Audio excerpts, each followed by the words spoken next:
closely would be Jenny Bryan, and she has developed a lot of techniques for importing in data from programs such as Excel into a more kind of structured tabulated format. And I do like this quote from her, which says that spreadsheets are like a dystopian moonscape of unrecorded user actions. So very frequently, especially with very commonly used programs like Excel, mistakes are made, but they can't be traced back, and therefore they become embedded in the slide. So this point is central to the whole issue of point and click, copy and paste approach, which is very much how students are taught maybe at undergraduate levels.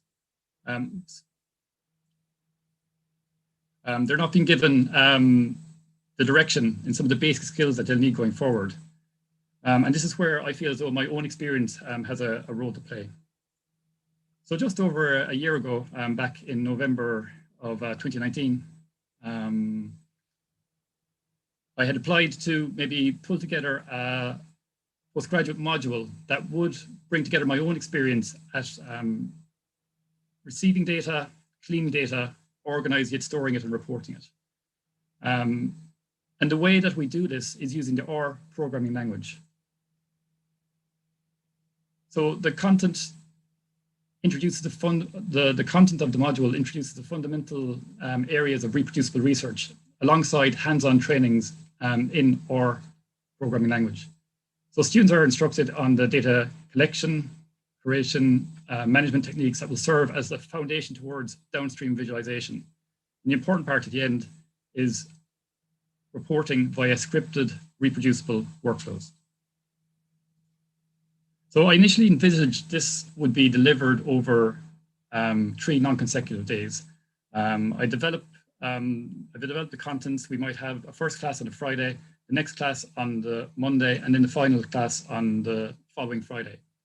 Now, perhaps if there had been one work-related silver lining to the pandemic, it's that I've had to transfer all of the materials online because that format just didn't work.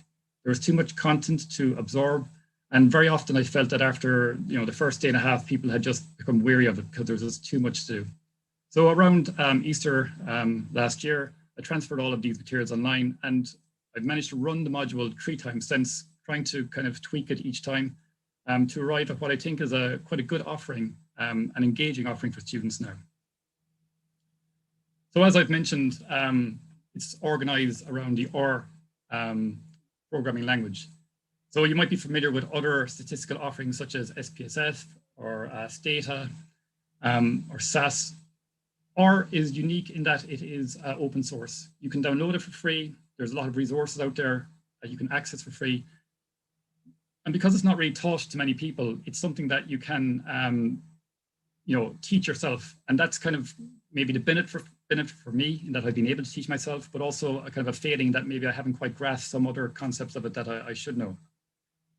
But one of the frequent things that I hear from people inquiring about the module is that they're not from a computer science background. And my only thing that I can say back to them is, well, neither am I. Now we can see here, like my kind of Twitter is basically, I'm a former virologist. So my undergraduate training was microbiology, my PhD was in virology, and I've subsequently moved on to work as a biostatistician at CRFC. I'm not a jack of all, I am a jack of all trades. So I don't have this kind of computer science background. So if I can pick it up, basically everyone else can pick it up. The module itself is uploaded on our online teaching platform, Canvas. And the key to the current offering is that the downstream benefits of implanting this in your kind of techniques is immediate. So the line that I use for the students is, the you of 3 months ago was terrible at answering emails. And by that, I mean that reproducible research as an initial offering benefits you, the individual researcher. So I often have this problem, especially when I was doing my PhD, of falling into the trap of doing experiments, knowing exactly what I was doing in the moment. And then once the experiment had finished and I look back at my notes maybe a couple of months later, I don't recall everything that happened. And that's because maybe I had a handwritten notebook or whatever it might be. And this is the issue. You don't remember or capture all these things at the time, whereas you can do it using R in conjunction with the graphic user interface or Studio. So this is how I deliver the workshop. We begin, first of all, by having pre-workshop materials. and I provide the students with a short video as to how to install the software. I then provide them with a simple coding script that they simply open once they have installed the software, and they click run. And what that little script does is it imports the packages that they're going to use. So this is one of the benefits of R. You have all of these individual packages that contain functions that do specific tasks. And for the course, I have a list of packages that we need. So the students will install all of those in one go. And then the script will open those packages and run a simple piece of code whereby some data that's hosted remotely is pulled into the machine. It gets cleaned, gets processed, and a graph is outputted. And if they can do that, then that means they're ready to start the course. And this is one of the issues I found with the in-person delivery, in that you spent a lot of the first class just trying to get people installing the software on their machines. So we can avoid that straight away. We then move on to the individual weeks. So what I do is I release the notes on a weekly basis on a Monday. And with the notes, we have short videos that just take you through the various different stages of learning R. There's also a Q&A discussion board where the students can put up questions and I can respond to them whenever I see them. We also have a live session every week whereby they can come to me with questions, or maybe there's been some new things that I didn't cover in the notes that I can show them live. And this has been working really well. In fact, the live sessions are one of the things that I feel I need to expand on a little bit more. But there is this clear separation of content. So on the first week, we talk about reproducible research. So here we have some videos around what reproducible research means. Then we touch on looking at basic R and RStudio, just to gain some familiarity with the software. And we also have a little bit of a few coding videos. And then we start to talk, then we spend the rest of the week talking about data frames, how you might collect the data, how you might order your data files on your computer, how you might name those files, and how you might look at improving the process of collecting data using Excel. So this is a talk I frequently give to undergraduates as well. It's very applicable, just to alert them to the main pitfalls of using Excel. We also touch on data management plans a little bit as well. In the second week, it's all about R. And we have these individual packages that I mentioned earlier. So there's a package for the data frames. There's a package for reading in the data, packages for tidying, transforming it, and also for visualizing it. And this is what we try to do. In the third week then, we are looking at digitally reporting all that we've done. So we've imported data, we've cleaned it, we've generated our plots. But now we want to take it to the next stage. Now we want to maybe present it to our research group. Maybe we want to present it to a seminar such as this. And we can do all of that using R Markdown, which is a digital notebook. So you have this link in your analysis between the data sitting on your system, the cleaning of the data, and the analysis of it. When I generate my R Markdown report, it populates fresh all of the processes. So the graphs are generated fresh, the analyses are generated fresh, and populated into this document. And then we kind of finished up with some kind of more advanced elements of R that they can use to go forward. This is what the videos look like. And what the students see on their screens is what I see in mine. One of the things that I try to do is to provide them with empty scripts. So you can see here that we have a function, it's called select, but the information that goes into that function is empty. When the students are watching the videos, they are supposed to complete the information as I'm completed on screen. And by doing that, they're going to make mistakes, but they can rewind the video, see where they've made a mistake and move forward. And this is one of the key elements of learning any kind of computer language, is that you have to know what the structures are. You have to identify where you're going wrong. You have to be able to understand the error information that's coming back at you. And this is one of the key ways that I found to get around this. So what we're doing here is we're taking our data, we're piping it into this function, and we're removing our column called ID, and we're removing our column called drug. And there's also these little notes to help kind of identify what's happening as we go along. Now, I encourage them to practice using their own data whenever possible so that they're already familiar with the structure of it.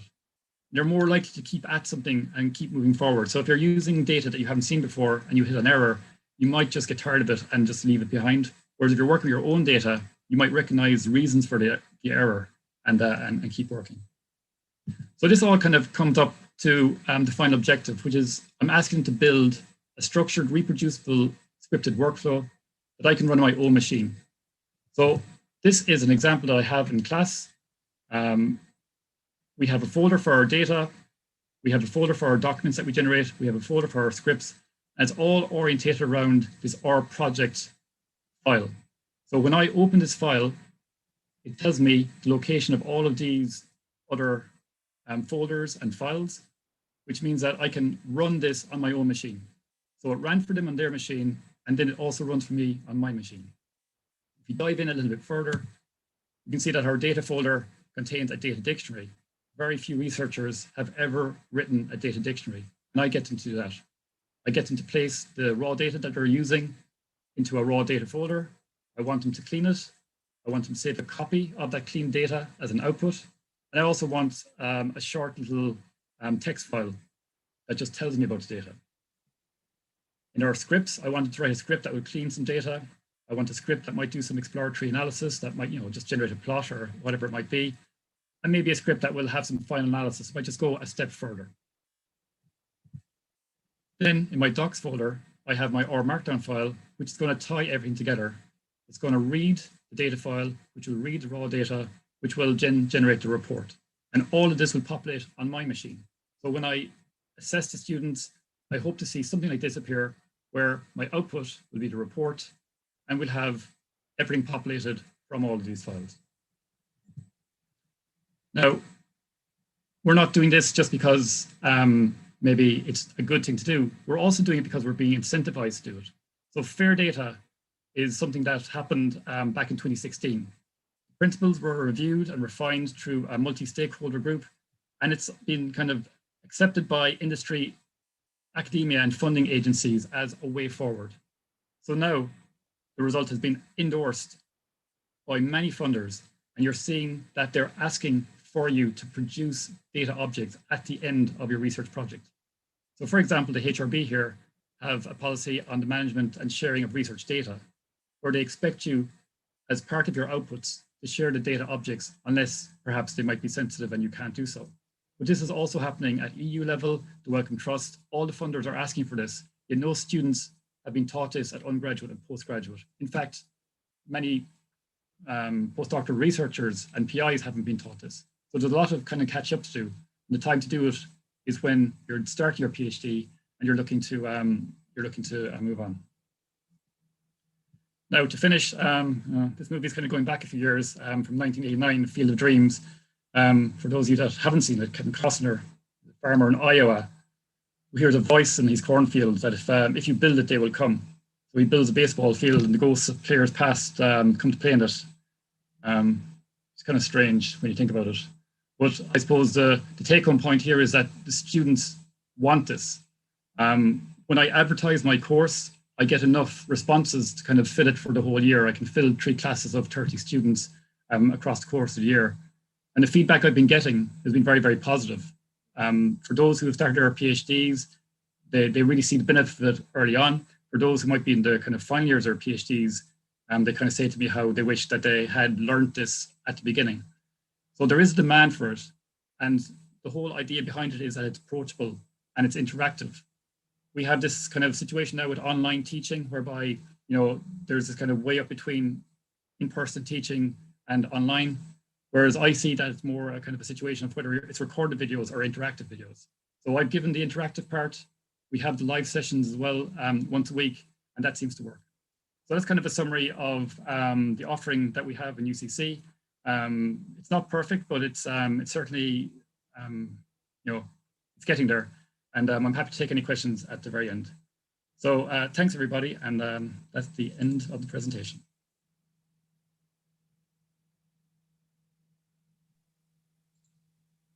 Thank you very much, Brendan. That was an excellent presentation and a very comprehensive overview of the reproducible research practices postgraduate module, which is no small feat in a short space of time to go through. So thank you very much for that. So I'm now very pleased to introduce our next speaker, Dr. Kate Button.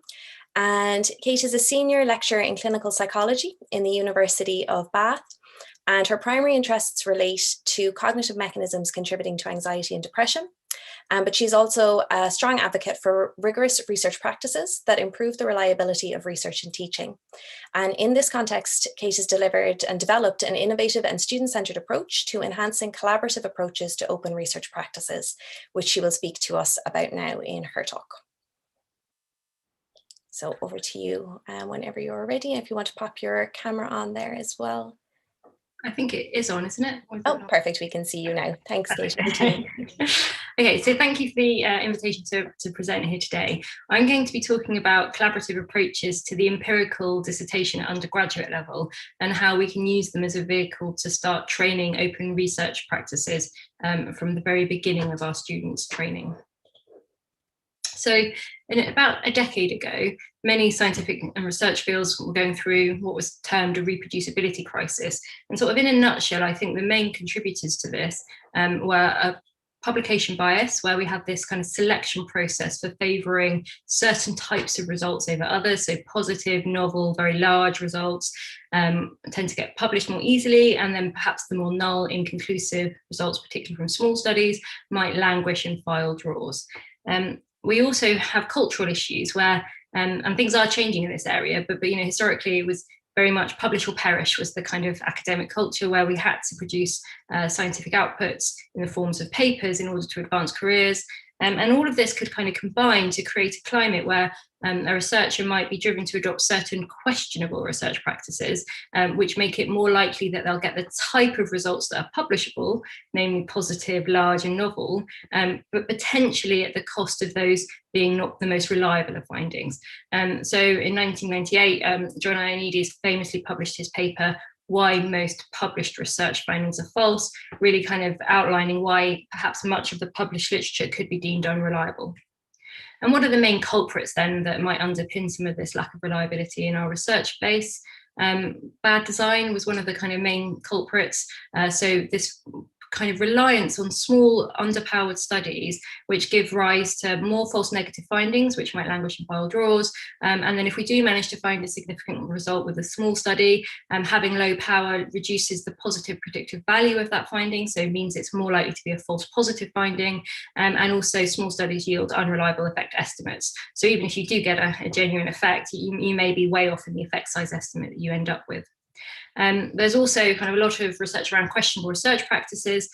So we might run multiple different analyses, and you can see here in this example that if we run a series of different sorts of analyses, we can very quickly get to a situation where we have about a 60% probability of a type 1 error. And then if we were to selectively report either the bits of studies that work or the studies themselves which produce the most reliable finding, that introduces bias. And we could all wrap this up by retrofitting hypotheses and hypothesizing after the results are known. And there was some really nice survey work done in 2012 where most researchers admit to doing some, if not most of these things at some point. So these aren't things that are unheard of. These are things that people were commonly doing about 10 years ago. Failing to report all dependent measures is common. Selectively reporting studies that work, was common. And claiming to have predicted unexpected findings. Very good for getting papers published, but very good at also undermining the reliability of those findings. And then we've already talked about, we have this kind of perverse incentive structures where publication bias and publish or perish kind of culture really incentivized some of these practices, questionable research practices.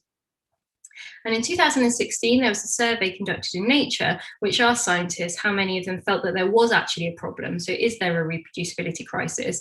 And if so, what were the main contributing factors? And you can see the vast majority of scientists had agreed at that point that there was something wrong with much of the way that the literature was produced. And they named the top contributing factors as selective reporting, pressure to publish, and low statistical power or poor analysis. So those kind of three main culprits are really top in people's minds for what might be driving unreliable research findings. So how does all of this relate to the student project? Well, in 2015, I started a lectureship post at the University of Bath, and I started to think about all of these kind of reproducibility issues in the context of how we were teaching our undergraduate final year psychology students, particularly in the case of the empirical dissertation. So this is where most students in the final year of their degrees will have to do some sort of empirical dissertation where they collect data or do a secondary data analysis or something, but where they generate a piece of research. And if I think to the example at Bath, we have about 200 students in each cohort, and about 100 of those are doing their dissertations in-house with us. So we have about 100 final year dissertation projects going on each year. They have very limited time. They're only able to do these things for a matter of months. They come with hardly any resource. We might have struggles accessing populations of interest. And we also have the assessment criteria, which is very traditionally focused on individual contributions and creative and novel kind of ideas. So together, this all combines to create an ideal kind of scenario for small, underpowered and poorly designed studies, testing novel hypotheses rather than focusing on replication. And if our supervisors are kind of analysing with undisclosed flexibility, well, of course, that's how we're going to be trained in doing our own analysis, isn't it? So lots of things to consider there. So I'm just going to kind of go through a worked example of the impact of running multiple small student studies on the kind of relationship with statistical power and then the reliability of research findings, particularly whether they're false or true positives. So let's suppose that 90% of student projects are the null hypothesis is true. And this is because we've asked our students to specifically do something novel and kind of groundbreaking almost. So there's a high probability that the hypotheses they come up with are not going to bear out in the fullness of time. So let's suppose 90% of student projects, the null hypothesis is true. The significance level is set to 5%, very textbook, but the average power of studies, because of the limited time, resources and so on, is perhaps very low at only 20%. So in this scenario, we've got 100 final year undergraduate student projects running. 10 of those, there's going to be, will be able to detect true associations. So out of those 100 studies, there are 10 true associations to be detected, and we have 20% power on average. So we're going to, on average, detect 2 of those. Of the remaining 90 non-associations, however, we're going to falsely declare 5% of them as significant. So that's between 4 and 5 each year. So now suppose significant findings are the ones that get the supervisors excited, and together with the students, they think, yes, let's submit these for publication. In this scenario, 2 out of 3 of those will be false positives. So this really kind of led me to think, are we embedding a culture that rewards chance findings over robust methods at the very earliest stages of our scientific training? And if so, what can we do about it? Well, there are lots of solutions that have been kind of put forward in the wider research field. So things like performing a priori power calculations to make sure that your studies are designed sufficiently well enough to be a fair test of the questions that you're asking. Pre-registration and study protocols and analysis plans. So this is about opening up the research pipeline and processes so we can create an audit trail from what our thinking was at the beginning while we're designing the study, and then what our thinking is at the end when we're writing it up. And that clearly kind of marks those two as separate, so we can have very convincing confirmatory analyses, and then any exploratory analyses become very clear. So you're kind of opening up any that kind of research pipeline. It's probably one of the most powerful ways, I think, of implementing all of these aspects. And if all of that's kind of unachievable when we're working on our own, which it is, you've got to collect bigger samples and you've got to do all this open research kind of steps, which does take more time, then perhaps we need to think about working collaboratively to be able to increase our power and really pool resources so that we've got that extra time and resource to be able to do these open research practices. And then more recently, in Marcus Manafu's Manifesto for Reproducible Science, one of the key levers that was identified for bringing about some of these cultural changes in the way that we do research was very much through improving methodological training. So education is really key, and that's why I'm so excited to be presenting here today, because I think, as we've already heard in the previous talk, it's all about educating ourselves and also the next generation in how to embed open research practices in everything that we do. So what did scientists say? Well, in the 2016 Nature survey, you'll see better understanding of statistics, better mentoring and supervision, and better teaching are in the top 4 kind of responses. So everybody feels like it is better education is the way to bring about these improvements in open science practices, open research practices. But we hit a bit of a snag here. So how do we square the circle for research-led teaching, where we have this larger samples, pre-registration, open science or research practices, preparing data for publication, all takes extra time and resources. But as I've already mentioned, student projects are time limited, often poorly resourced. And then we have this assessment criteria, which focuses on individual contributions and novelty. So our solution to this was a multi-centre methodology for the final year undergraduate psychology dissertation.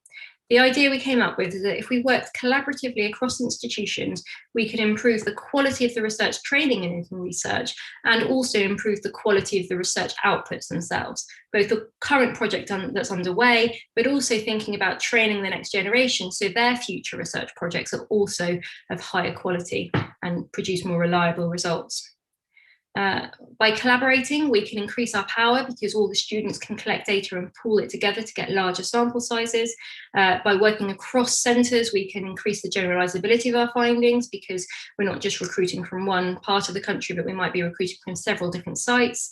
And also, one of the things about working as a big team is you automatically have to be more open and transparent because everybody has to do the same operating procedure. You have to develop a common way of working, and that requires documentation and opening up the ways you're doing things so everybody knows exactly how things are being done so we can all do them in the same way. So this idea of standard operating procedures, for example.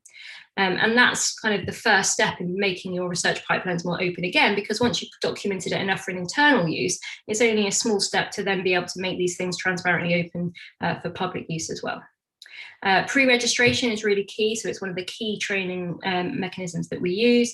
So we make sure that our ideas are pre-registered before data collection begins, and they're on a kind of publicly available data repository, somewhere like the Open Science Framework, where we can then also make our data and any other resources open at the end of the project as well. But all of this has to be done whilst meeting that kind of criteria of having to allow individual student assessment. So each student has to be able to submit their own unique individual dissertation from this wider research project. So this is kind of the structure that we adopt.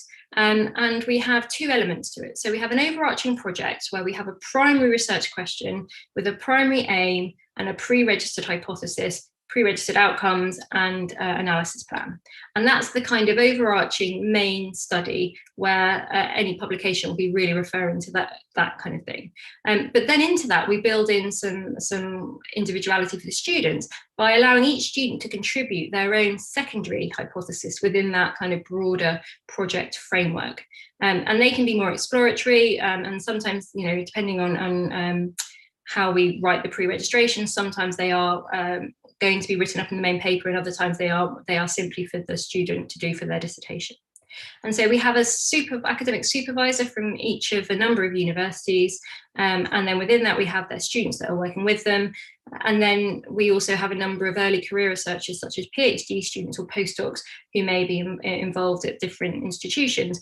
But what's really key, because all of this is quite a big structure and working across these multiple sites does take more coordination and management. So we have either a postdoc or a PhD student takes a principal investigator role on this project each year. So they become the study lead, as it were, the research lead.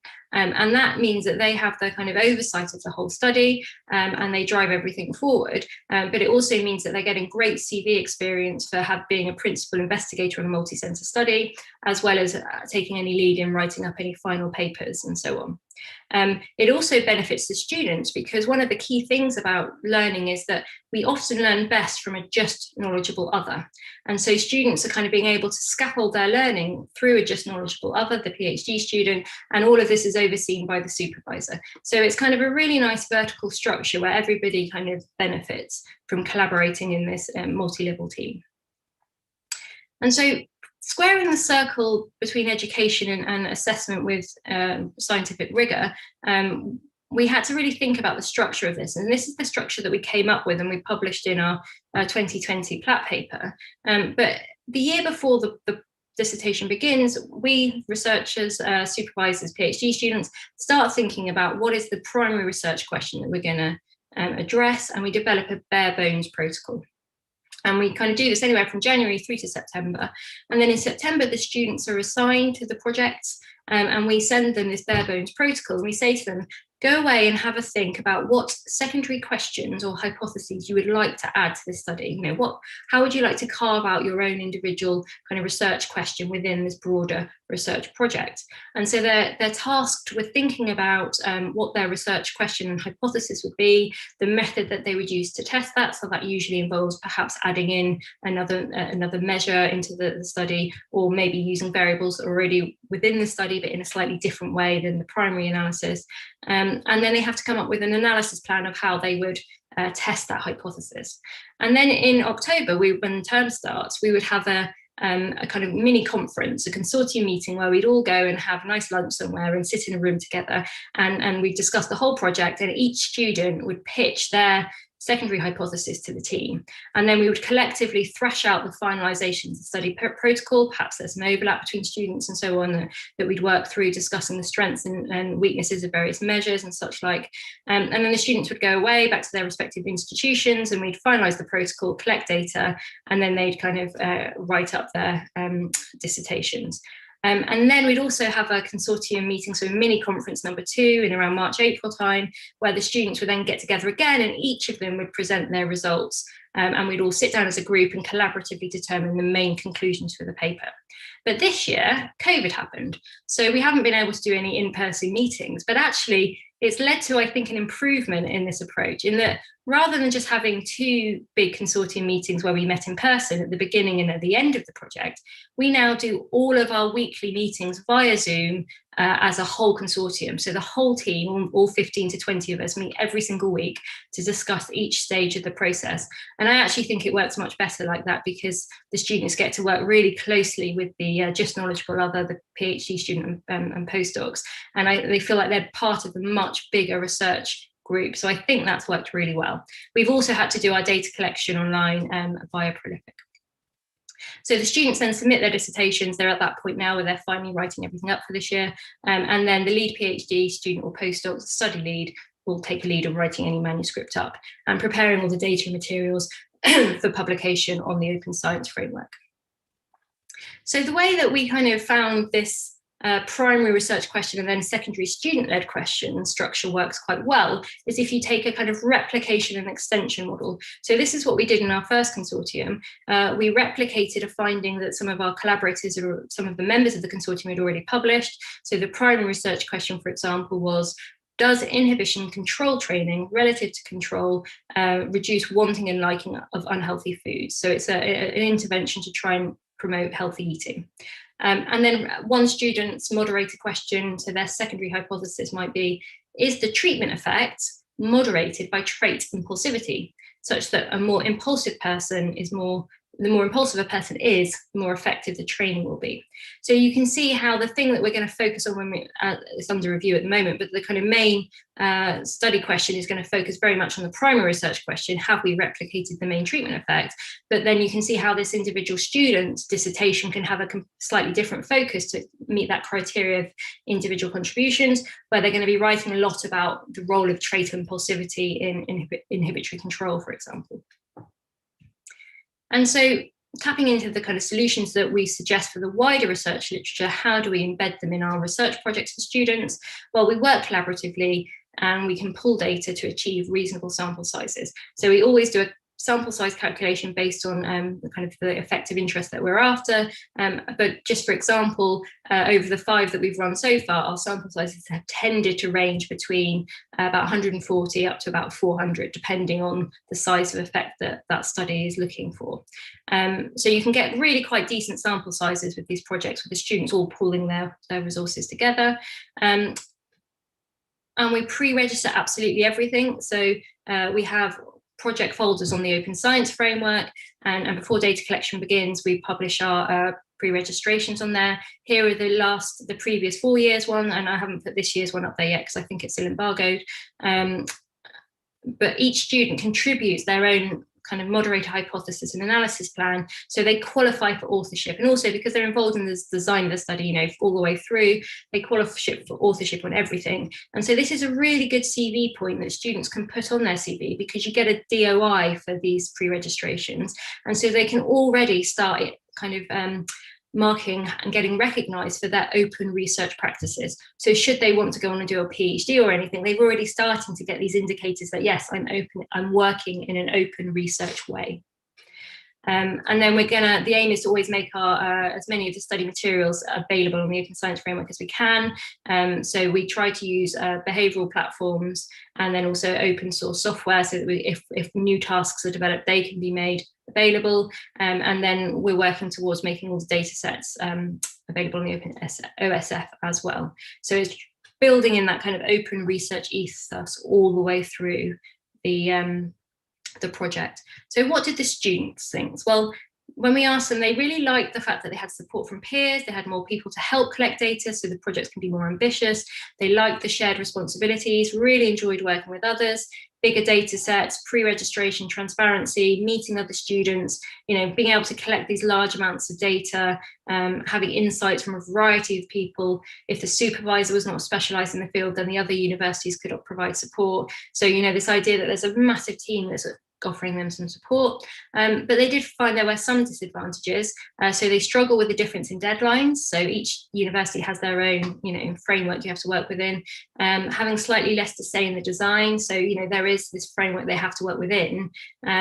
People relied on me, a bit of pressure, communication between universities.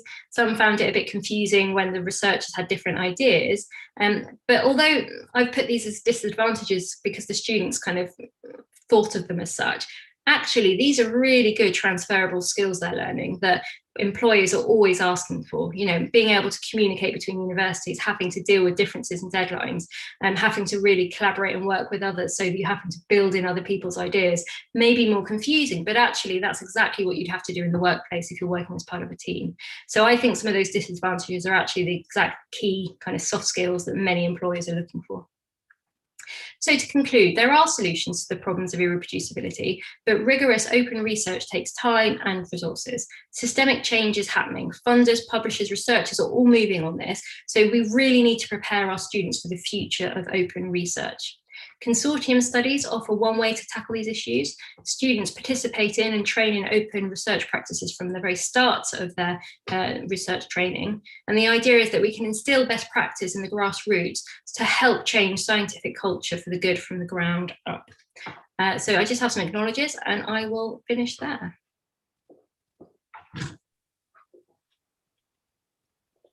That's great. Thank you very much, Kate. I'm always so impressed by that approach to collaboratively working with the students on the research projects. It's such an important and useful approach to take. Also delighted to hear something positive came of COVID. So that's always nice to hear in a presentation. So thank you very much. So now I have the kind of slightly odd task of introducing myself. So I'm the next speaker in the seminar. So before I do that, I would just like to remind everybody that you can use the question and answer function if you do have any questions as we go along. We're getting a few questions in already, which is great. And if you're watching us on the live stream, you can use the comment function as well on the live stream to leave questions and comments as well.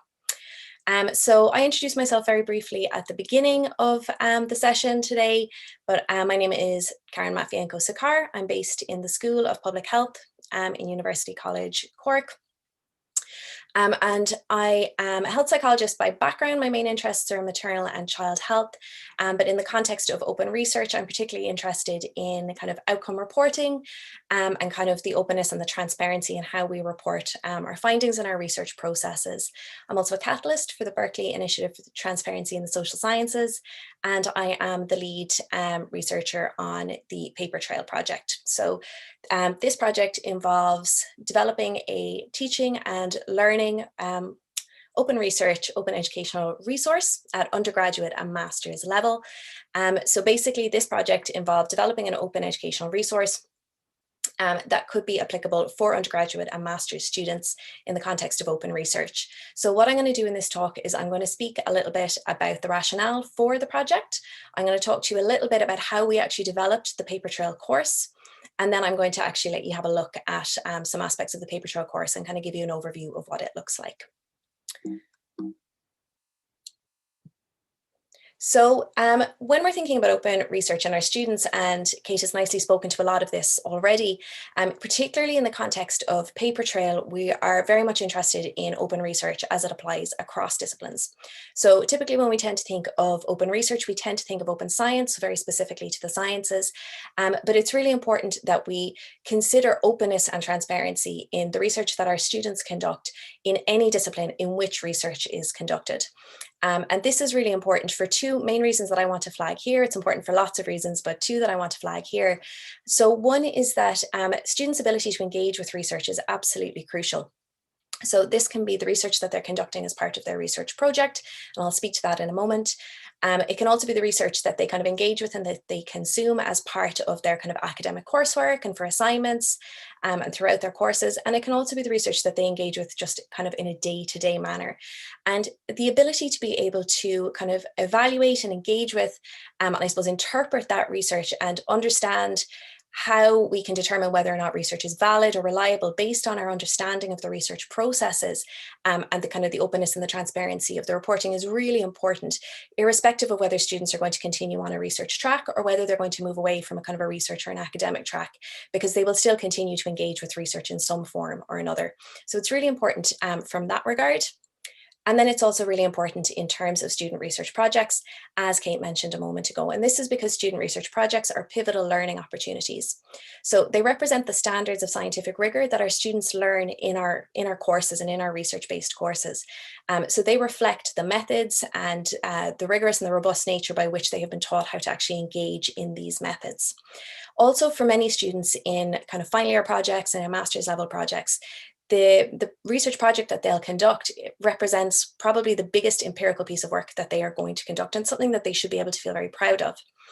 And why research projects are so important, as mentioned previously, is that they provide an opportunity for students to learn either how to be transparent and open in the research that they conduct, or it's an opportunity for them to learn how to engage in questionable research practices.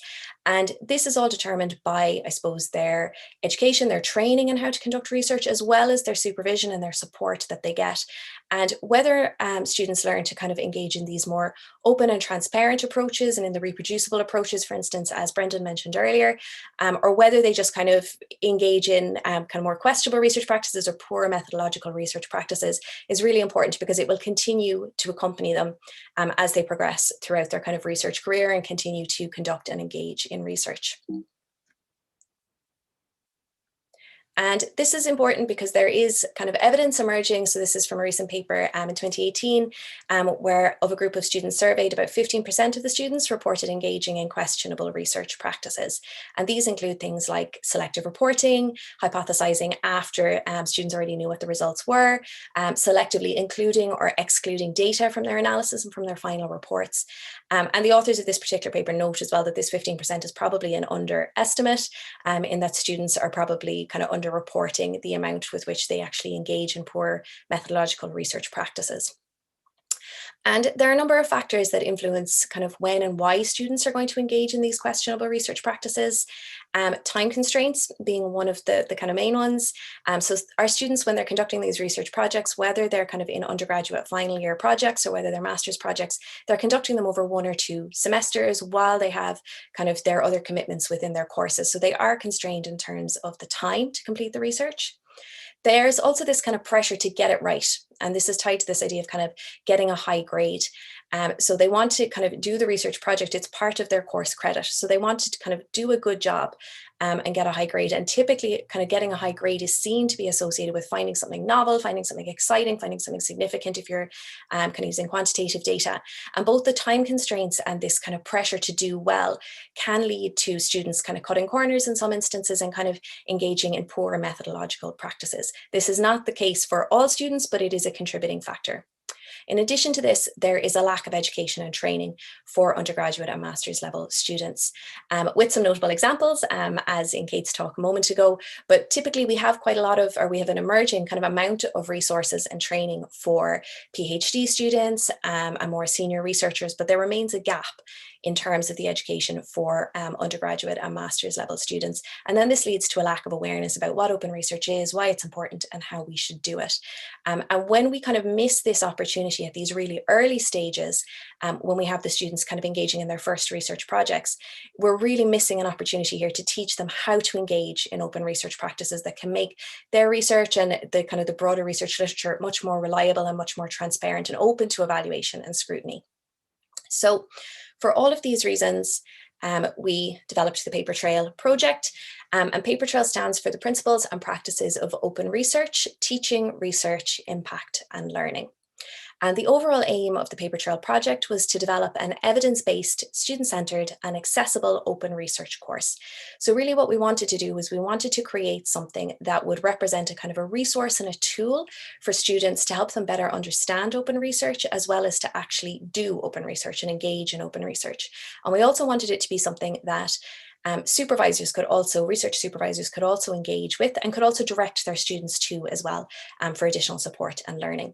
And the Paper Trail project is supported by the National Forum for the Enhancement of Teaching and Learning in Higher Education. So in terms of actually developing our open educational resource and our course within the Paper Trail project, we kind of followed 3 stages. So in the first stage, this was all about informing course content and format. Then we kind of developed the course and then course evaluation. So this was initially set up as quite a linear plan in terms of our progression, but as with all best laid plans, it didn't quite follow this linear approach, and I'll speak to that now in a moment. So in terms of informing course content and format, what we did from the very beginning and what we aimed to do was to engage with students and supervisors from the outset. And the reason for this is because in the development of the course content, we were always going to be very empirically based in terms of best practice around open research, but we wanted to make sure that the resource was actually student-centered. And by engaging with students and supervisors about what they understood, what they needed, what they wanted, we have had a much better opportunity to make sure that this particular course is more applicable, that it's relevant for students, that it's appropriate for students as the kind of end users of it, and that it's more meaningful and therefore more likely to actually be used and engaged with by the students. So we collected data in 2 different ways to inform course content and format. So we conducted semi-structured interviews with students and then also with supervisors, and we had surveys that were completed by students and then separately surveys that were completed by supervisors. And what we were looking for both in the interviews and the surveys were that we were exploring kind of student and supervisor knowledge, attitudes and experiences of open research, as well as their preferences and perceived needs for an open research educational resource. We recruited students from University College Cork, and we recruited research supervisors from University College Cork in the first instance, but due to kind of COVID-related impacts on our recruitment, particularly of academic staff and research supervisors during the onset of the pandemic, we then expanded that out to other Irish higher education institutes as well. So just in terms of who kind of helped us to develop and kind of informed the development of the course content. So we had 24 students who completed surveys, a separate 16 who completed the interviews, and the students were from 3rd and 4th year in undergraduate programs, and then they were also master's students as well. Just under half were currently conducting a research project as part of their course, whereas nearly all of the students have previously conducted a research project. And you can see that we had students from a range of different disciplines as well. Supervisors, then we had 58 completed surveys, and we had 14 who took part in interviews. 68% of the supervisors were currently supervising undergraduate or master's level research projects, whereas the remaining supervisors had supervised an undergraduate or a master's level research project in the last 2 years. The range of experience in terms of supervision was from 1 to 10 years. And again, you can see that we have kind of a range of different disciplines represented in the supervisors. And again, it was really important that we kind of included this range of different disciplines when we were engaging with the students and supervisors, because the paper trail course is intended to be used across disciplines in this kind of more open research approach. So we wanted to make sure that we had representation from all of the disciplines, or as many of the disciplines as we could get to inform the development of this. So then in terms of kind of what the students and the supervisors said to us, so from the qualitative interviews, so what I've done here is I've just pulled together the student and the supervisor kind of themes that have been developed. So some of the preliminary themes from the interviews that we've conducted. So I'm presenting those together from the students and the supervisors for the purpose of this talk. But from the students, predominantly there was a limited prior exposure to open research, and the supervisors also reported that they felt this about the students, so that they hadn't had much kind of exposure to it. As a result, there were a lot of misconceptions about open research, both with the students and with the supervisors. So things like thinking that open research only means open access publications, for instance, or ideas around open research only being applicable if you're collecting primary data rather than if you're using existing data. There were some kind of perceived benefits to open research. So there were professional and academic advantages that were perceived. For students, one big one that came out was that they felt that having open access publications meant that they didn't come up against paywalls for certain articles that might not have been available through their institutions. So that was a benefit. And then there was also kind of perceived benefits in terms of the impact of research that was being conducted, as well as kind of reputational enhancement as well for following open research practices. Both students and supervisors felt that there was the potential to improve research culture by kind of making research more transparent and open to evaluation and scrutiny, as well as kind of being a bit more inclusive and breaking down barriers to knowledge and kind of opening research up in that way. And this then was tied to this idea of open research being the right thing to do by kind of being much more inclusive, by making knowledge and the processes of knowledge much more open and accessible, and kind of democratizing that knowledge as well. In terms of actually practicing open research then, students were quite receptive to practicing open research, and supervisors were quite open to the students engaging in open research. Now, we probably had some self-selection bias here in terms of the people that actually spoke to us, but we did see that people were quite receptive to students engaging in open research. They did flag some ethical issues that they were concerned about. Were largely in relation to things like data sharing, where people kind of had concerns about issues around sharing participant data. And there was a feeling that there was a lack of supportive infrastructure on the whole for students to actually engage in open research practices. And there was kind of a lack of an existing culture to support this at present, particularly in Ireland, as this was an Irish sample. In terms of the actual teaching resource then, both students and supervisors really emphasized the need for kind of integrated teaching methods. So this included things like, having text-based material, but also having visual material, imagery, videos, having kind of interactive components, having activities. And then this was strongly tied to the need for practical guidance as well. And this came through quite strongly in that students and supervisors really felt that it was important that if students are going to learn how to do open research, that they should actually in their training do open research. So having templates, having practical activities within the course was kind of discussed as being particularly important as well. So then in terms of the actual topics, so from some of the survey data that we got back from the students and the supervisors, we gave them kind of a selection of topics that we thought might be of use, and we asked them to rate them. Everybody was very kind and rated everything very highly, but I suppose the three that were kind of most consistently highly rated were a brief introduction to open research, rationale and processes for managing data openly during the research process, and outlining approaches to openly disseminating in an accessible way as well. But then these other topics were also rated highly. So research reproducibility, open reporting, research integrity, and then also pre-registration. So how and why protocols can or should be registered beforehand. So everything was rated quite highly in terms of what should go in. In terms of the delivery and format, we had a bit more spread in terms of what people were rating. Again, everything was rated reasonably highly, but short videos on specific topics, having templates and having examples of best practice were the kind of the top three that students and supervisors felt would be most useful. This was followed by interactive exercises and working through real life scenarios. So they were kind of the next two most highly rated. And then recorded lectures and seminars, PowerPoint slides, published papers, and assignments and feedback were not quite as popular as some of the other approaches.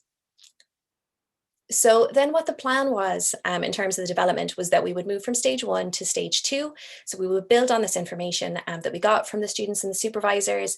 We would incorporate this with kind of open research guidance, so best practice about how you actually develop open research resources, how you teach open research, how you actually do open research, and that this would be kind of incorporated with evidence-based teaching strategies as well to develop the actual course itself. Because we experienced COVID-related delays, as has everybody in the last year, this became much more of an iterative process. So we had delays in terms of actually kind of being able to engage with the students and supervisors. So what we did was we began to develop the kind of course content and the course structure. And as we were getting feedback from the students and supervisors, it kind of became a more iterative process of refinement. So we were feeding that information that we were getting back into the actual development process as we were going along. What we've also done is we've taken quite a granulated approach to the content. And what I mean by this is kind of taking each of the sections or each of the topics, and then within that breaking those down into kind of the smallest, most distinct and kind of, I suppose, important or relevant chunks. And this idea around chunking has kind of come from some of the data that we've got from students, but also just from the larger feedback that we're getting from our students during the shift to online teaching. So we know that students do not kind of like those longer sections of kind of recorded material or kind of lecture content, that having those shorter sections that they can engage with that are meaningful. So still a meaningful section, but a shorter meaningful section is important. So we've taken that more kind of granulated approach. And we've also adopted multiple entry points to learning as well.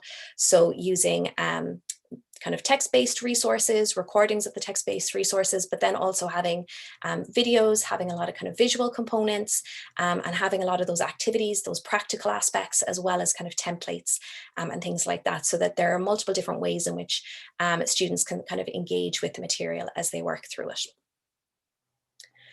And then the stage that we're currently moving into now is the course evaluation. So during this stage, we will be asking students and supervisors to use their test the final course that we've developed and provide us with feedback. And following this feedback, we will have kind of refinements. We'll make refinements to the course, we'll finalize the course. And at that point, then it will be made available as an open educational resource. And this will be openly available to anybody who wants to use it. So in terms of kind of, I suppose, where we're at and what the course actually looks like. So this is the overall course structure for Paper Trail. So what we have up at the top here is we have the core module, and this is an introduction to the principles and practices of open research. And the idea behind this as a core module is that this is a kind of a larger module that is openly available to all undergraduate and master's level students. So they can take this module, and if they take this module, they will be provided with kind of, as it says on the tin, an introduction to what open research is, why it's important, but then also the practices. So an introductory kind of an introductory level overview of what the different open research practices are. And the idea is that if students were to only take this core module, they would have a really good grounding and a really good foundation in open research and what it is. If students do take this introductory module, and when they complete the introductory module, they then have the option to complete any or all of the 6 practice-based modules that you can see in the colored squares down along the bottom. So these practice-based modules include research integrity. So this is, again, kind of what it says on the tin, conducting research kind of with integrity, with transparency. And using kind of appropriate methodological approaches. We also have pre-registration. So that relates to kind of, as Kate mentioned earlier, kind of having a time-stamped publicly available record of your research plans and processes prior to beginning the research. Reproducible research practices, which you've heard spoken about in the previous 2 talks.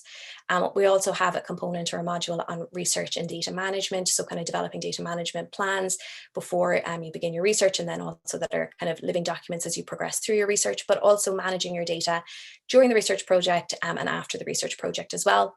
Open reporting, which relates to, within the Paper Trail module, largely to kind of guidelines and checklists for reporting of research transparently. And then knowledge dissemination is a little bit different to open reporting. So this includes things like kind of open access publications, but it also includes things like science communication as well. So this idea that, we need to make the information, the knowledge that we generate through our research kind of accessible without creating or kind of contributing to inequity in how people are able to access research. So we have a recommended order of completion for the practice modules, which kind of goes from research integrity through to knowledge dissemination. But the idea is that students, once they've completed the core module, they can do any of these. They might just do one or two, they might want to do them all, but it's with the recognition that students may not have the time or the capacity to actually engage with all of the modules, but that some modules may be more or less relevant to where they're at with their own research project when they're taking the paper trail course. So students can kind of dip in and out. And it's this idea that it's better for them to kind of engage with the bits that are relevant to them, that they will learn those and do those well, and that they can come back to the other sections later on.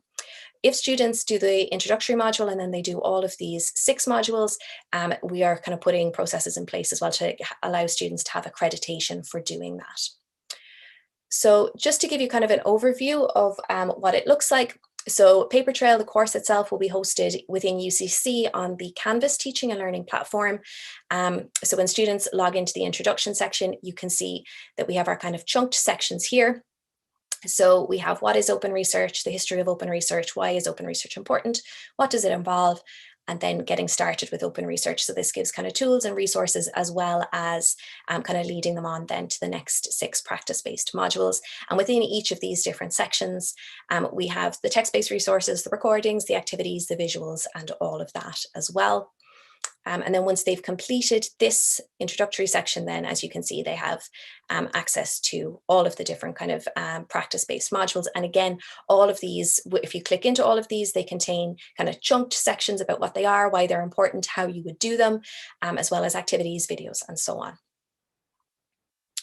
So in terms of the implementation, as I mentioned, the introductory section can act as kind of a standalone module. This is available to students. They can engage with it kind of their own volition if they wish, or they can be directed to it by supervisors or staff or academic staff within the institution.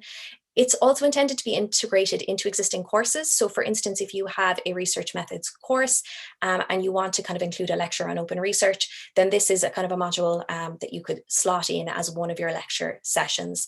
So it'll be delivered online, students can engage with it online, and it'll provide that overview for open research as well. So it's something that can stand alone, but can also be integrated into existing courses. Within UCC, as I mentioned, we're putting processes in place for accreditation. So this will be in the form of a digital badge when students will complete everything, and different institutions can adopt kind of different approaches to accreditation. And as I said, it will be openly available. So once we have the kind of the final refinements and the user testing done, it will be an open educational resource. So it'll be available across institutions internationally for anybody to kind of use and adapt as they wish to. So just to kind of sum up, the Paper Trail project has developed the Paper Trail course, and this is an open educational resource in open research for students. The idea behind it is that it will provide an evidence-based foundation in the principles and practices of open research. And this is really important, and it's been highlighted already by Brendan and also by Kate, but by kind of getting to our students at these early stages, so the early stages in the pipeline, the kind of the grassroots point, we really have an opportunity to instill good practice of open research in how students conduct their research and how they will continue to conduct their research and understand and engage with research as they move forward. And this is a benefit for students, it's a benefit for the institutions, and it's also a benefit for research more generally. So I just have a few acknowledgements here. The Paper Trail team, as well as everybody who participated in the surveys and interviews, the UCC Circle, and also the National Forum as well. If you have any questions about Paper Trail, the email is up on the screen there, and I can also be reached at my email. And I look forward to questions and answers at the end as well in a moment. So thank you very much for listening. Okay, so now I also have the very weird job of finishing mine and introducing you to the next speakers. So I'm really happy to now introduce our final 2 speakers. So Dr. Sam Parsons and Flavio Azevedo. So Sam is currently a postdoctoral research associate at the Department of Experimental Psychology at the University of Oxford. His research focuses on adolescent mental health, cognitive affective processes, and psychometrics. And he's also a co-founder of the Reproducibility Journal Club initiative. And Flavio is a Fulbright Fellow and Research Associate at the Institute for Communication Science at Friedrich Schiller University Jena in Germany. And both Flavio and Sam are particularly interested in open and reproducible research. And they're the co-founders of FORT, which aims to support educators by providing pathways to integrating open and reproducible practices into higher education. So I'm really looking forward to the overview of FORT from Sam and Flavio now. So over to you guys. Thank you. Thank you for that very kind introduction. I think Flavio is going to be sharing the slides, I believe.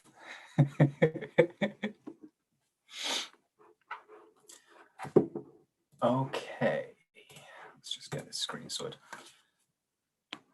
Okay, so thank you everybody for coming along. It's really nice to be talking. As Karen said, my name is Sam Parsons, joined by Flavio Azevedo. Most importantly, we're here to represent the community behind a framework for open and reproducible research training, affectionately FORT, many of which members of the community you can see on screen just now. At least these are the ones that we have avatars for on the website. But together we're Legion, and many, many more of us are involved in these projects. And that's kind of community feel is something that we'd like to highlight throughout this talk as well. So FORT's focus is really based around supporting and recognizing the essential contribution that teachers and mentors of research projects make towards open scholarship, open research broadly. We know that many resources exist, and a couple of years ago when we kind of originated or co-founded FORT, we noted that a lot of resources exist for improving kind of one's own practices in terms of learning how to make code open, how to program reproducibly, so on. But much less so, there wasn't the support structure in place to support the teachers of these practices. And given that teachers and mentors kind of have such a powerful influence on future scholars, citizen scientists, and so on, this felt like a gap that the kind of open research movement more broadly could really do with a community to address. If I could ask Flavio to skip to the next slide. Thank you. So the kind of running theme that we'd like to highlight throughout this is the power of community to support one another, to build resources, to kind of achieve something great. And academia particularly suffers, I think, both in research and teaching from being quite kind of insular and siloed in terms of approaches and in terms of not quite having the infrastructure to share things across.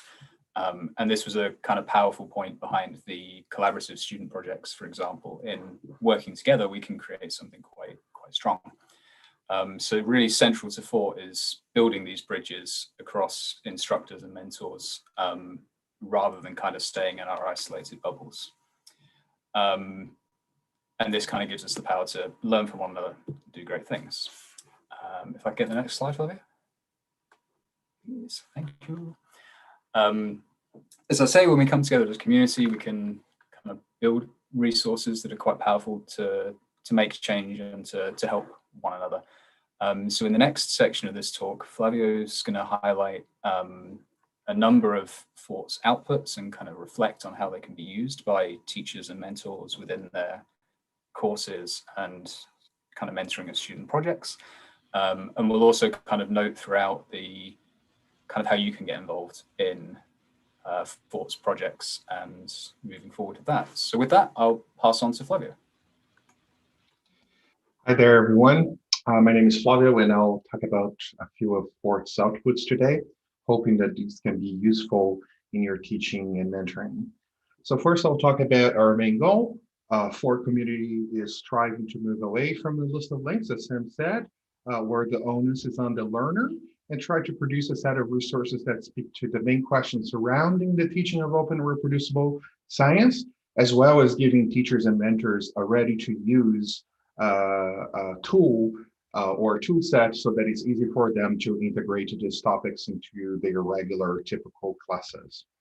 So for example, we aim to provide possible answers to the questions, why should one integrate open and reproducible science tenets into their teaching. What are the benefits for the students? How does it affect them? And when we do so, how do they see themselves in relation to academia and science more broadly? Another very important goal of FORT and these resources that we're producing is to expand the scope of open reproducible science to include equally important topics such as diversity, equity, accessibility, community building, and social justice, which are often, unfortunately, neglected, as well as highlight the so-called hidden curriculum of academia, academic life and its culture, as well as its inequities. So the first resource that we'll discuss is Adopting Principle, Teaching and Mentoring. And the link to the resource is in green. So there you will find ways in which you can evaluate your teaching practices. There will be a survey and you can take it and see how your teaching fares to yourself. That's anonymous, and you receive feedback at the end. We selected also some curated literature so that you can readily insert on your courses. We also provide practical advice and solutions for your open teach materials that are, as we know, this is open materials isn't exactly open. It's very difficult to find, especially if you're starting. So we advocate for the opening of these materials as well. We also provide low commitment informative resources so that students as well as researchers can learn about these topics. And we indicate ways in which teachers and mentors can create opportunities for students to engage in these open science projects. Another resource that we created is for clusters in which we organize the literature based on educational, pedagogical, and didactic considerations rather than per se the way that we learn how to do best practices or transparency. So this is a project that has been achieved by building consensus across the community, and it's continuously updated on our website, which is also open to input. So how does this look like? So if you go to our website, you will find 7 clusters, and each has its associated literature and subclusters that you can readily access and include parts of it in your teaching directly. So for example, on the screen, you see, for example, our literature on inclusivity, but also, for example, on team science, incentives in science, diversity, and so on. In addition, we also provide more than 200 summaries of open and reproducible science literature, which encompasses diversity, equity, and inclusivity. And these summaries are crowdsourced, they're community built, and peer reviewed by at least 2 reviewers. Also, please know that you can contribute, and all contributions are accredited.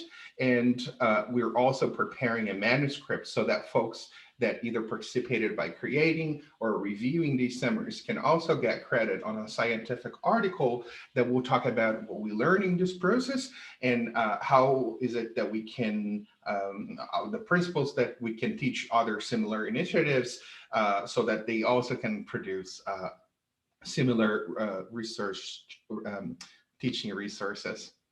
All right, so how does this look like? It's pretty simple. It has 5 parts. Main takeaways, the abstract, the reference, and a network of related papers that is really useful, especially if you are at the website and as you go, you click on the link and you can go from one to another.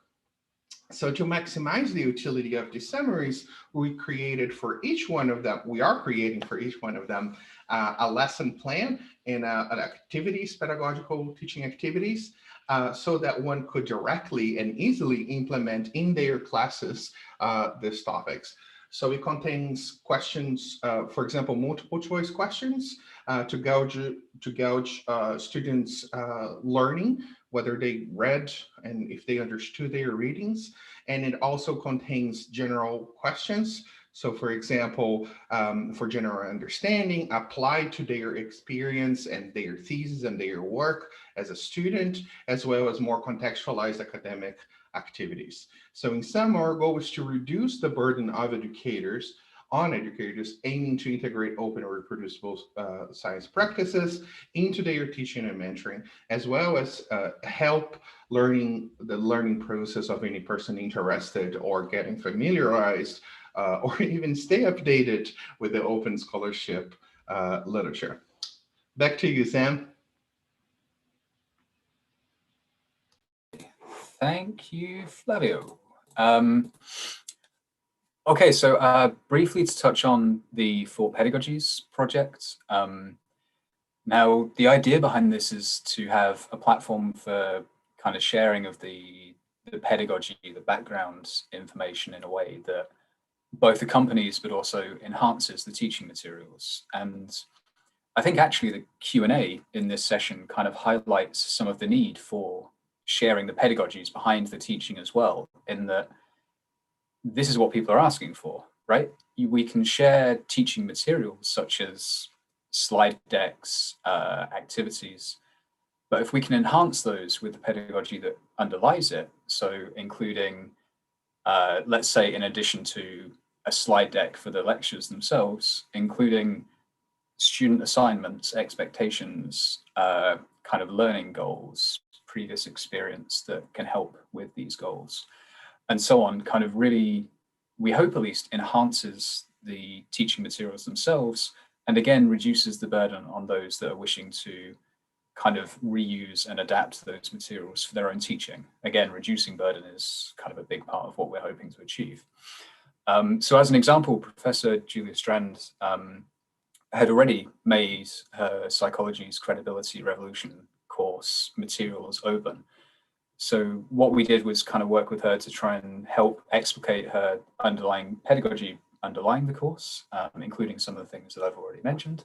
And along with a short video that she recorded to touch on this, what I think this accomplishes or aims to accomplish, and what more broadly we hope to accomplish with the pedagogies, is to provide this useful additional layer that other teachers can benefit from when using the materials themselves. I think we can move on to the next slide, Flavio. Thank you. So as we kind of begin to come to a close here, I wanted to again touch on the kind of community aspect and the beneficiaries, in a sense, of opening teaching materials and pedagogy. We talked a lot about the beneficiaries of open research as a broad construct. So the benefits to students in learning these practices, the benefits to the research culture and field specific, kind of upping the replicability and so on. But there's also some really powerful benefits to opening teaching materials and pedagogy from the instructors, who we hope at least would receive a kind of lower burden to the growing need, I suppose, to build openness and transparency and reproducibility into existing courses. It hopefully helps with coming together as a community, particularly if we have that kind of focus as well, so that we can kind of not only benefit from each other's work, but kind of continue to build on the shoulders of giants, and really kind of benefit from that community rather than, again, being siloed off. And finally, as Flavio touched on, kind of opening the teaching materials, hopefully, or our aim rather, is to kind of make some movement towards supporting the diversity, equity, and inclusivity, as well as potentially kind of making a movement towards decolonizing our teaching, or at least it has the power to, if we adopt the community building and support kind of model that we're hoping to achieve as well. Now, this will only be a small part of that broader movement that's needed, and it's certainly not everything. I would never claim that, but we hope that it at least kind of begins to speak to those goals. So by highlighting some of these outputs, we kind of hope that we leave you with an impression of the outputs so far that might help you in your own teaching. And it wouldn't be a talk about community without inviting you to join our community. So you can find out more about everything that we've talked about. It's an awful lot to fit in within a short talk. Again, power of community and having lots of people working on lots of projects. You can find out more about that on the website, fort.org. If you're interested in working with us on anything or continuing to learn about what we've been working on collectively, our Slack is open to be joined, and you can always contact us by our Fort Project email. We're really interested in hearing from you about how we can work on these outputs, improve them, grow the community, and so on. And yeah, please join us. So thank you for your attention. That's all from us. So thank you very much, Sam and Flavio. That was a really interesting talk on Fort. And as you said, Sam, there's a lot to fit into a short space of time because Fort does so much. But it's such a fantastic example of community and of initiative that really brings people together with an important and useful purpose that then benefits everybody. So that was really fantastic. Thank you. So I just want to thank all of the speakers so far. We have a few questions that have come in. I'd just like to encourage anybody, if you do have any questions, feel free to submit them anonymously to us now, either using the question and answer function down at the bottom, or you can submit, if you're watching the live stream, you can leave comments for us there as well. So we have actually a few questions for you, Kate, so we might start with those. So the first is a comment rather than a question, just saying that the collaborative dissertation approach sounds like a really good model, particularly for, so this course has 100 dissertation topics every academic year. So it sounds like this is something that will be implemented in this follow-up question then. So I think the approach that Kate presented is the answer to improving the robustness of undergraduate work. For academics at institutions not currently involved in this collaboration, do you think it would be feasible to set up mini versions of the consortium? Any lessons learned from the early days of the consortium approach that someone who wants to set up a similar collaboration may want to keep? So if you have any ideas on that, that would be great.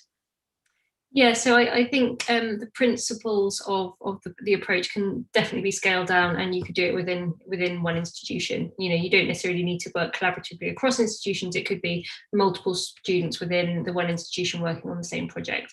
So you could even have it within, you know, one lab group or one research group where you have one supervisor and a range of different students.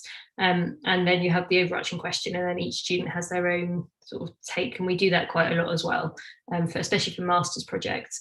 I'm also involved in several sort of mini consortiums within my own department for master's projects, where I'm working with maybe one other academic, and we have slightly different research interests. So it's kind of a collaboration between my area and their area, and then they've got a couple of students who work with them, and there's a couple of students who work with me. So we work as a big team group. And again, the move to kind of working online via Zoom and things has really facilitated that as well. So we just have all these big team meetings. So I'm enjoying my supervision of students more and more and more, the more I collaborate with people along the way, because I learn stuff as well then, because you always get the fresh perspective, and collaborating with other people that work in slightly different fields means that the whole thing's kind of really enjoyable. So yeah, I think it can be scaled to kind of to suit any need. I think in terms of key lessons learned, the first, if you're thinking of doing a kind of a cross university one, they are quite a lot of work. So it is about being organised and getting them set up. And it's also about finding somebody who is going to be the lead on the research element that year, because it does need somebody who's got the drive and the oversight to really make sure that the project moves forward. Otherwise you don't want to devolve responsibility across a team like that. You need to have somebody that's definitely in charge of keeping the research objectives moving and progressing. And that's worked really well with being early career researchers, either a PhD student or a postdoc. It's a lot of work for them, so you wouldn't want a PhD student probably wouldn't want to do it multiple times during their PhD, but it might be something they do perhaps in their second year. And it's been really valuable experience for, we've used it in making funding cases for one of my PhD students. It was a big part of the experience that they've gained during it. So that was really useful for them. The other thing, I think, if you're going to work across institutions, is to perhaps pick academics that you have a similar research interest with. So I love the team that I work with are fabulous, and I've learned a lot about inhibitory control training, but it's not actually my primary research area. I kind of selected collaborators based on our love of reproducible methods, and it's been really interesting. I feel like I'm definitely becoming an expert in inhibitory control training, but it wouldn't be a natural fit with my depression and anxiety research. So yeah, probably be guided more by your the actual core topic rather than a love of reproducibility. So I think that probably answers that. Oh, that's fantastic. And that was actually, so I was going to follow up with a question about that, because you have kind of your collaborators across the institutions. And I suppose that's a very impressive aspect of the collaborative approach. So my question was really going to be around, how do you set up those, how did you go about setting up those collaborations? And it sounds like it was just finding people who had a similar love of the methods. And I think it's something as well that the kind of a community like Fort could be very useful for linking in with people who have similar interests, both kind of in terms of the substantive content, but also in terms of the methods. So that sounds really good. Okay, so we have another question here as well. So Kate, I might ask you this one as well, and then you can breathe for a moment. So have any students incorporated qualitative questions into the consortium research so far? So this person is interested in how qualitative questions may be asked of the data during this kind of approach, and how qualitative kind of research questions may play out in the process, or has it only been quantitative that you've done? So for the consortium studies, we've mainly focused on quantitative, just because that's what the research area that we're in. But I don't see why you wouldn't necessarily have qualitative components. And actually, for some of the master's projects that I've been involved with, we've had multiple students working on the one qualitative project, developing things together, and then focusing on different elements of the interview. Perhaps there's a range of different topics that get covered during, say, the semi-structured interview or something, and that they know in advance that one of them is going to answer their dissertation on these sort of parts, and the other might focus more on this. I could see a mixed methods approach working really well for this kind of consortium approach. It just so happens that so far I've collaborated with other quantitative researchers, but should we do something slightly more applied, then actually having collaborating with a qualitative academic from another institution or within my institution, who then had the students working on the qualitative component of that. So you could see that working really well. So we haven't done it in the consortium approach yet, but I could see that it working really well. Whether it could work really well for a pure qualitative project, it's not really my research area, but I could, the structure's there, I think it could. You don't necessarily need to get the benefits of sample size in the same way, but it can be very labor intensive to transcribe multiple interviews. So you can see the division of labor and pooling of resources to kind of transcribe even 12 interviews is quite a lot for a student to do in that time. So I haven't done it, but I could see that it would be an interesting way to take it forward. That's fantastic. Thank you, Kate. Okay, so we have two questions just with regard to paper trail. The first one related to students generally had limited prior exposure to open research. So for those who did have prior exposure, where did this typically come from? Was it included along the way in core curriculum of their degree? Or were the students kind of learning about open research elsewhere? And this is probably something actually that I think all of us on the call might be able to speak to in terms of the students that we've engaged with. But in paper trail, so the student interviews are being conducted by our research assistant, Joanna Pope, and what she's found is that typically the students haven't kind of received any context or content-specific education, that the vast majority of their exposure has been very informal. So they might have heard about open research kind of approaches in passing in more general research modules, or kind of, it would be as a very broad concept, or they might have had exposure to one or two practices. Typically, the exposure that students have had is to pre-registration from the sample that we've interviewed. And often they just kind of come across it. So for instance, they might find a published protocol, or they might find something on OSF.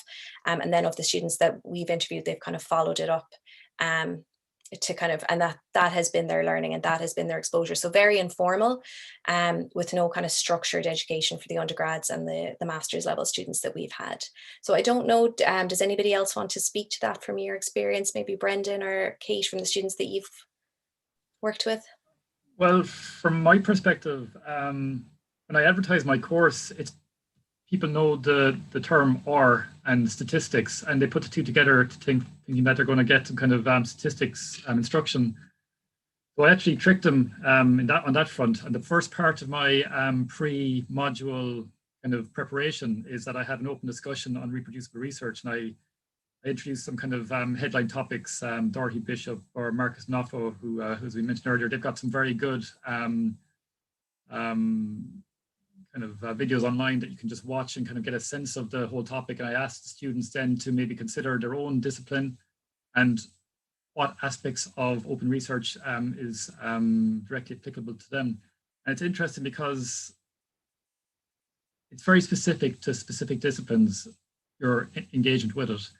And very often it's down to what's happened in the past and kind of findings that haven't been reproducible, and there's been issues around the practices, and that's how you might be aware of it. But for a lot of disciplines, it's not really even featuring on the radar, but like it is there under the surface. We just haven't maybe touched on it yet. And I find that a lot of students, again, because I'm not directly engaged with the undergraduate teachings, I wouldn't be that familiar with what they're getting as they're coming through. But my initial impression is that it's very kind of dependent on individual lecturers, even not even kind of, it's not very structured. And that's why I think maybe the paper trail idea is going to really help push that along once it's up and running. Yeah, I think that's I think it is patchy, and I think in my discipline of psychology, obviously we're quite far along with this. So I think more and more universities are starting to embed principles about open research early on in their undergraduate training. But again, it'll vary from lecturer to lecturer and university to university. Glasgow are doing some really amazing work with undergraduates teaching reproducibility in R. It's an incredible kind of set of resources that they've developed there. And I know within our department, we're teaching, it's kind of coming into the stats teaching now. It gets talked at its second year and more so. We're introducing kind of open research principles into our master's training, but again, it's a bit patchy. So I think it really depends on the enthusiasm. At the moment, it's very much driven by enthusiastic people in this area that are really keen to do this. So it's patchy, but I think as things move on, it will become more and more important in general curriculum. The kind of British Psychological Society have been really vocal on some of these things. They've endorsed group-based dissertation projects, for example, so you can explicitly do group-based dissertations. So I think there'll be kind of moves towards introducing it more. One thing that I think is interesting when I teach this is, because I come at this from and you'll see the structure of my talk, I very much thought about it as reproducibility hit me as a problem, right? So I remember having this kind of, it's a bit like the Matrix. You go down the reproducibility hole. Once you start looking at science through that way, you're like, wow, things have really been going quite wrong for like some time, right? But you have to have had some experience of having been in research and doing research to kind of have that moment. Whereas I think for undergraduates, sometimes the way you have to frame it isn't perhaps wow, look, everything's broken and we need to fix it, because they haven't had enough experience in it to kind of really get why it would be broken like that. But it's more about going in and saying, this is just the really good way this is how we should be doing science because it's the best way of doing it. So kind of almost not having to teach them this kind of like, things were broken, we must fix it, but this is just the way we do reproducible science. It's just how science is done.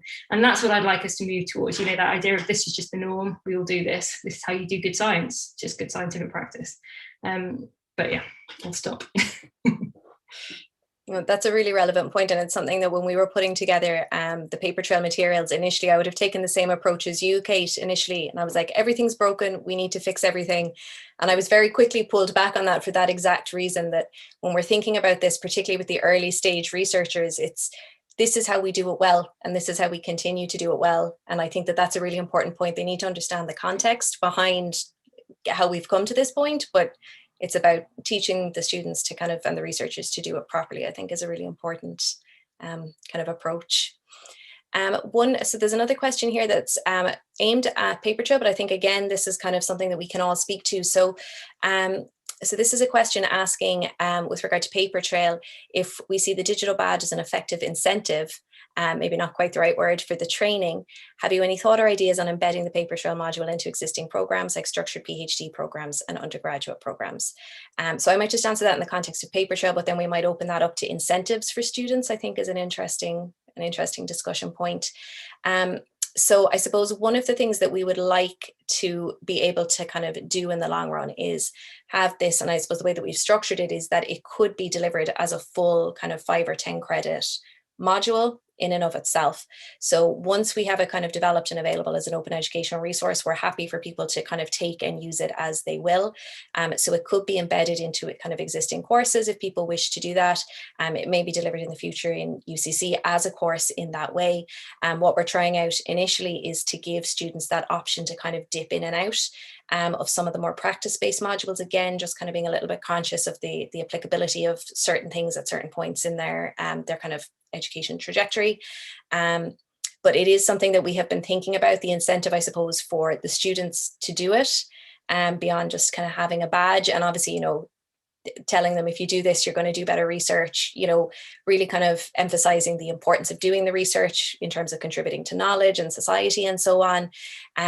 But yeah, so that is something that we have been thinking about. And then I suppose another aspect, and for Sam and Flavio, you might want to come in on this as well, is incentivizing the supervisors and the academics to actually engage with these processes as well. Because, you know, what we're kind of finding is, and particularly when we're speaking with the students, is they're not getting much guidance on open research because the students and the supervisors aren't able to provide it to them, you know, in the whole. Some people are quite good and, you know, are following along with it, but others are not. So I wonder, does anybody else have any thoughts kind of on that? I suppose incentivizing the supervisors of the students. Flavio, you're smiling, so perhaps you might like to share your thoughts. Sure. I think that's it's very important to also not put blame into the mentors and practitioners of research, and shift away from the narrative of wrong towards better, being constructive. So I think this is one point. And another point, just to liaise the conversation with the previous question about the ways in which we found helpful to reach undergraduate and graduate students on these topics. We also saw that we sort of bridge a gap. There's an inherent large gap between students and professors and instructors. And we find that through the means of open and reproducible research teaching, this gap is sort of reduced, also because there is space for their contributions. They can see how they can readily participate in some projects and contribute to the scientific endeavor. So I think that's really important to try to put these two things together, a narrative that doesn't blame researchers, but just says that we have a path forward constructively, and also sort of break the glass ceiling for students so they can too be not only aspire to be a researcher if that's on their interest, but also be better consumers of science ultimately, which is everybody's goal for higher education. That's fantastic. Thank you, Flavio. Does anybody else want to come in there? In terms of the incentives? Yeah, I suppose one of the points towards the end of my talk was just the fact that the funders now are asking for a lot of this. And as kind of was hinted at earlier on in the discussion, quite a few of these initiatives are grassroots led. You know, it's kind of a question of us sitting there thinking, oh, maybe I should try and do that. And we start doing it and a couple of people come in and it works and it's good fun. But it needs to be kind of solidified, and that kind of requires you know, universities kind of get around it and support it and help transfer it into programs or whatever. And there was no real incentive to do that up until very recently, whereas now all the funders are asking for you to do this. You know, they're not happy with, oh, well, I'm going to publish X number of papers and you know, thanks for the money. They want data, they want, you know, other research objects, they want metadata, they want it to be linked, they want more information about the methods. And you know, how you make that leap without it being taught to you maybe at undergraduate or postgraduate level, because there is this kind of gap where, you know, a lot of us might have happened upon that path where we went down, we were able to do this, but for the majority, you know, I find the biggest waste of time is everyone having to learn the same thing over and over again. There should be maybe one clear resource to kind of set you on a path, and you can go down that path and reach a point where you might stop and then start, you know, working towards your own specific area, your own discipline. You know, these taught materials will get you so far, but now I'm ready to maybe take those few steps myself, and that's that's where I see the driving force. The funders are really kind of coming in behind us.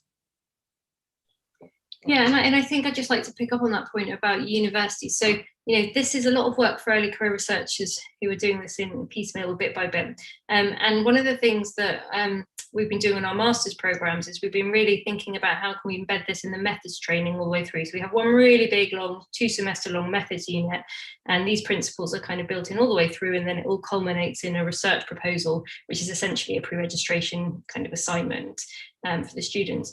But of course, once you start getting students to think about data management plans and how where they're going to make their data, if they're going to make their data open and all these other things, you then have this kind of concern about what are we putting out there in the public domain? Who's quality control checking all of this stuff? And, do we really want to be having students posting loads of data when maybe someone, where's the oversight for kind of patient confidentiality and that kind of thing?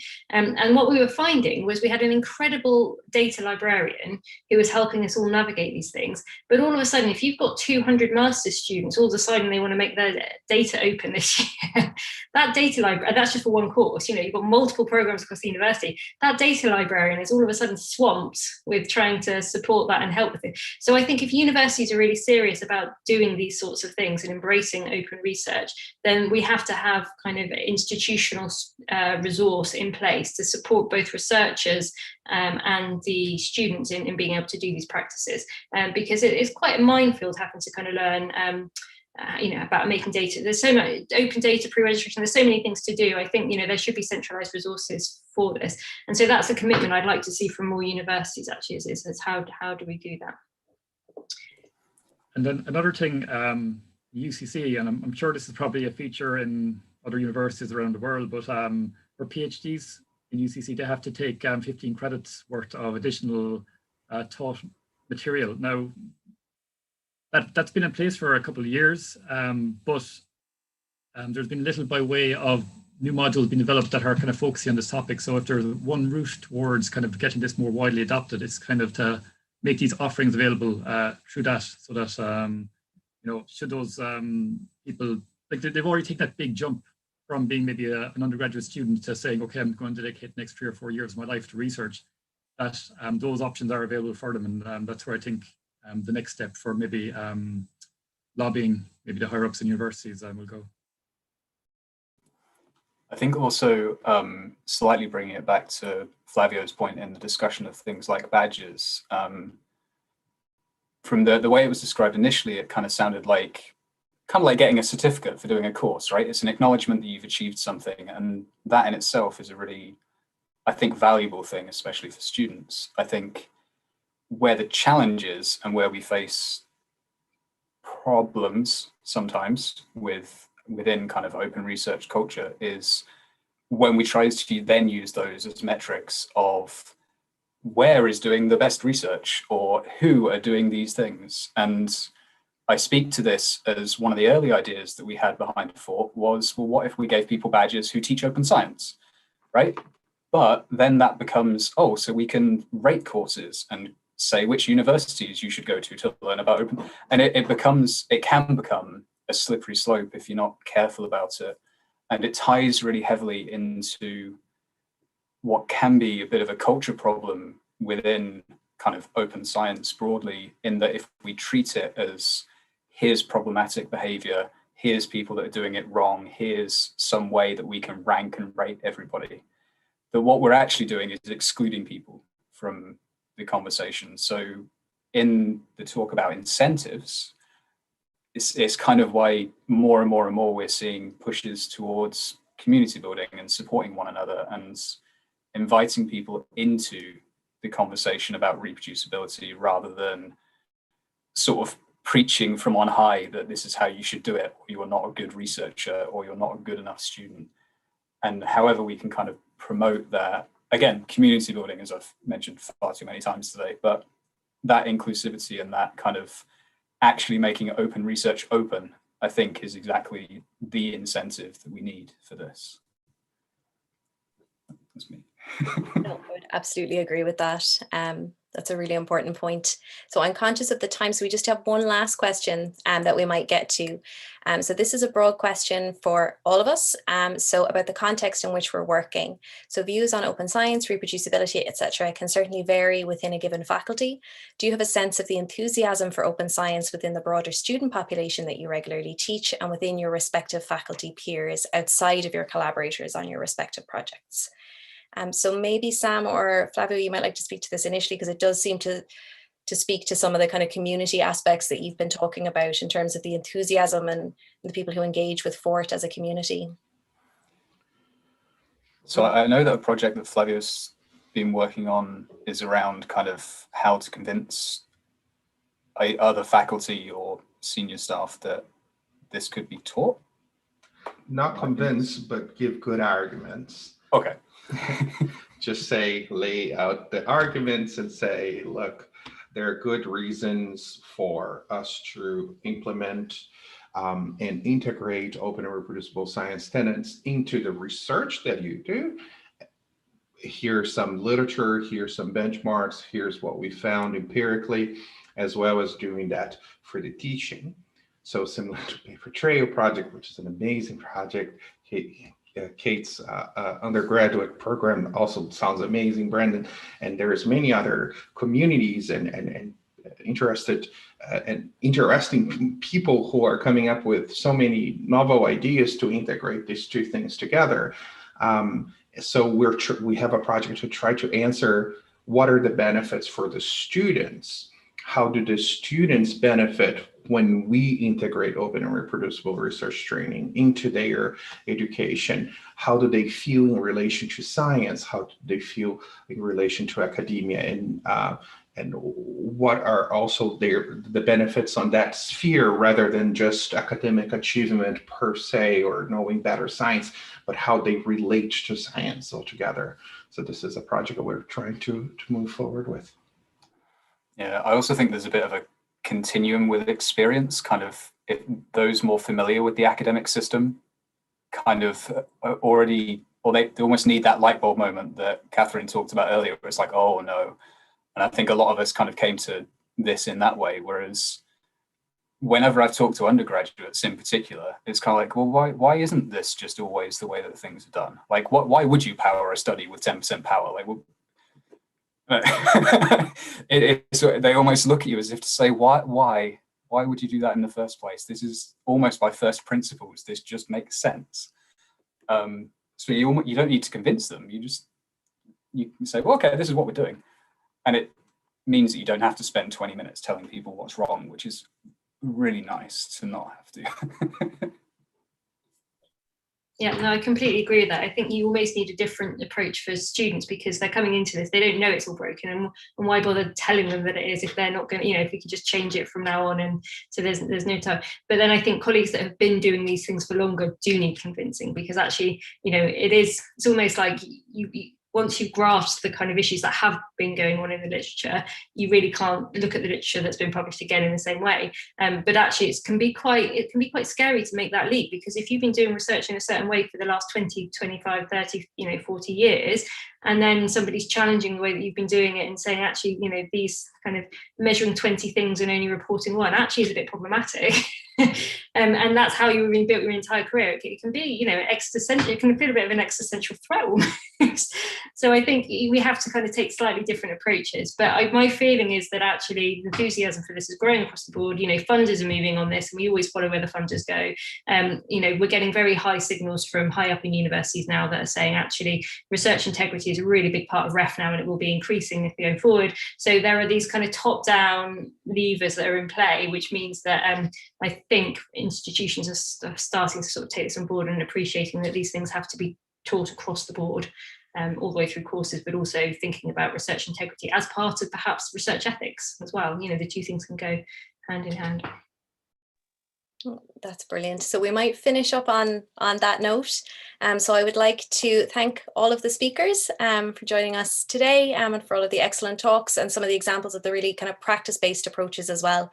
So we've gotten some feedback on that, I think, on Twitter as we've been talking, that it's been really great to not just see the theory, but also see the hands-on approaches to actually teaching and learning open research. I'd like to thank all of the attendees who've joined us. I'd also like to acknowledge Joanna Pope, who's been our tech support in the background when the live stream initially didn't work for a few moments, so apologies to anybody viewing on the live stream. And I would also just like to acknowledge the support of the National Forum for the Enhancement of Teaching and Learning in Higher Education. And just to let everybody know that the recording of today's session, as well as the presentation slides, will all be made publicly available after the talk. The recording will be made available on the National Forum's website. It'll also be available on YouTube, and we'll also have an Open Science Framework project, which will contain all of the materials from today's talk, and we will circulate information about that on social media and to all of the attendees registered today as well. So just to finish, to say thank you very much to everybody, and it's looking very optimistic for the future of teaching and learning open research in higher education. So thank you, everybody, and I hope you have a nice afternoon.